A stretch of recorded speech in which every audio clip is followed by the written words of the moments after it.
Hi there, I'm Sherman Wright and welcome to the ATV show. What have we got for you this week?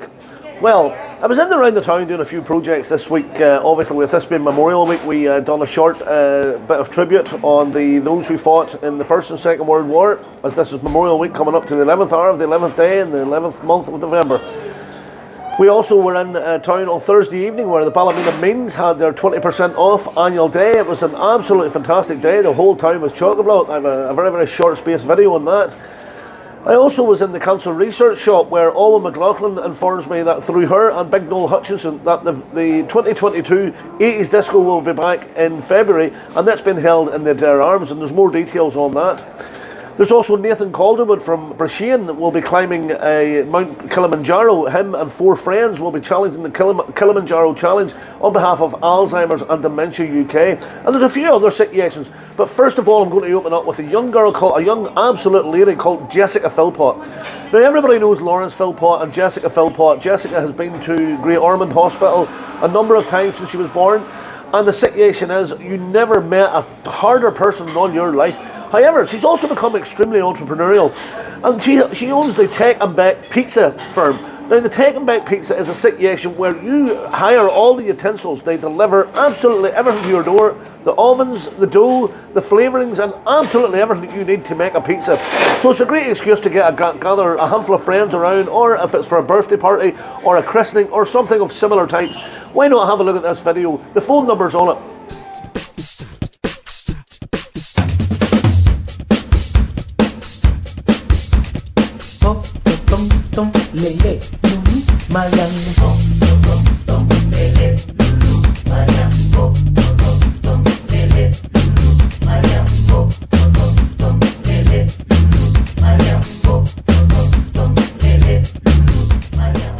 Isn't that amazing? They just leave all the utensils at your house and you gather up a crowd and you pay your money and you take your choice and make whatever pizza you want. Amazing. Where else would you get it? So as I say, I was down in with Alwyn the other day here, and this is the Council Research Shop in Ballymoney Street, and it was really, really good fun.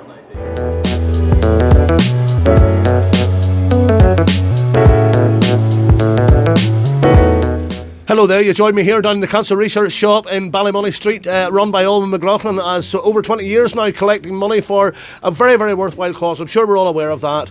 However, on February the 5th, and next year, obviously 2022, we have, I think it's the 5th 80s Disco run by Big Noel Hutchinson and Owen and all the other guys. There was Ronnie McFall, I gave a hand myself at the time, and Gary there. It was fantastic, really, really was good, you know, and there's so much good that's come out of it because all the funds go to charity. Now, what we do have, we have a fantastic night. As you can see the poster behind me here, we have an absolutely fantastic night happening on the 5th of February again in the Adair Arms. So it's central to town. You don't have to get taxis here, you don't have to get taxis there. All you have to do is turn up and dance and give it a bit of groove and give it a bit of move and do all your thing, you know what I mean, the way Owen does, you know. Woman's mad, but she can move in the dance floor, and so can I. And we're going to have a raffle someday, and we're maybe going to give one ticket away to a very, very lucky winner, because I can tell you now, it's going to be an absolutely fantastic night, and I can't wait. So on Thursday night past there, Ballymena Means had their annual 20% off day, and let me assure you, I was down the town knocking about, and I got a few bargains myself, but mainly the town was absolutely chock-a-block. Wait to see this.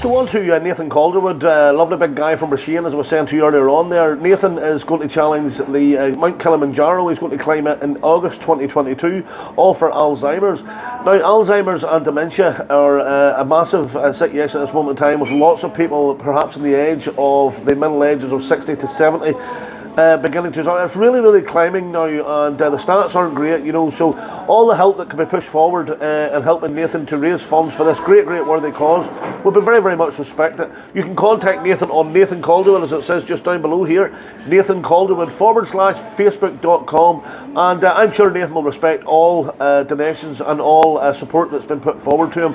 And if you can really just get behind this man here, it really is a massive effort, and he fully deserves everything that he's going to get, you know.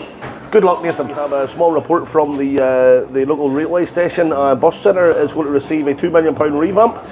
We have a short story on that. Good morning, you join me here at the Ballymena Bus and Train Centre, where a revamp has been agreed and plans are going through for work to be carried out within the next number of weeks to the cost of £2 million, which has been agreed by public consultation and signed over by Nicola Mallon, the SDLP's Minister for Infrastructure.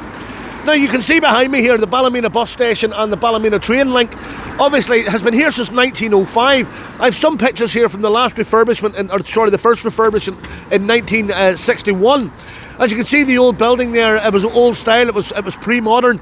And then we moved on to 1981, where there's a nice picture here, as you can see here just to the side, of the refurbishment which happened in 1981.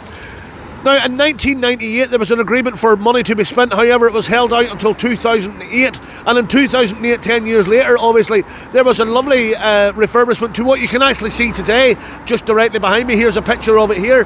And it's going to be very much welcome. However, the new design is going to look something more like this.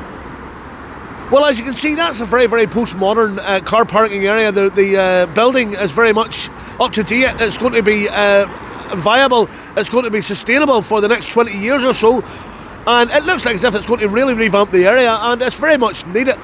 And I have to say, it's very much welcome in Ballymena, and this is without a doubt going to make travelling for consumers from one town and from one city to another a lot more easier. So, have you received your Spend Local card yet? The £100 that the government is handing out. MLA Gordon Lyons has been stating that there has been 400,000 people have yet to receive theirs, and funny enough, I'm one of them. Now, I'm hoping to receive it very, very soon, but one thing I want to push out there to all you people out there is to try your best to spend it as local, on small local businesses as possible. There's no point in getting your money and giving it to a big franchise, give it to the small local independent traders who sort of deserve this type of money at this time of the year, to help them get back on the ball again, as well as help the infrastructure of the local economy, So I would encourage that you go to the small fruitier, the small baker, the small hairdresser, the independent hairdresser, or the independent store for vegetables or whatever, I just think that that's the right idea to do. However, coming to the end of the show this week, which I hope you've enjoyed as much as I've enjoyed preparing and putting together, I want to pay a great respect to the people and the fallen of the First World War and the Second World War, where I went to the Memorial Park earlier on this morning to fulfil a little bit of memory on behalf of ATV for the memory of the fallen of the Great Wars.